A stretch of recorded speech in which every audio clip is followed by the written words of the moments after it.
Sir இது dead end sir. நீயா ஏன் டெட்ன்னு சொல்ற? ஓ, வழி இருக்க சொல்ற.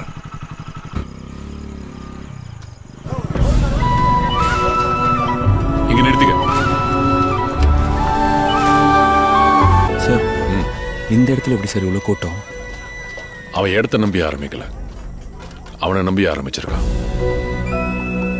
அவன் எங்க கடை வச்சாலும் கூட்டம் அவனை தேடி வரும். புடி.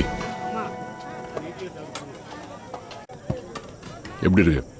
சூப்பராக இருக்கு, செமையாக இருக்கு. இப்ப புரியுதா ஏன் அவ்வளவு கூட்டம் வருதுன்னு? திருநெல்வேலியில இருட்டு கடை பத்தி தெரியுமா? ஆ தெரியும் சார். ஒரு காலத்துல கோயில் எதிர்த்தாப்புல கரண்டே இல்லாம இருட்டுல ஆரம்பிச்சது, அதனாலதான் பேர் இருட்டு கடை. ஆனா இப்ப கோயில் எங்க இருக்குன்னு கேட்டா இருட்டு கடைக்கு எதிர்க்க இருக்குன்னு சொல்லுவாங்க. ஒருத்தன் நினைச்சா தன் திறமையால ஒரு லேண்ட்மார்க்கே மாத்த முடியும்ன்றதுக்கு அது உதாரணம். ஒரு பொருள் அங்க மட்டும்தான் கிடைக்கும்னா அது எங்க இருந்தாலும் கூட்டம் தானா தேடி வரும். தோ இந்த மாதிரி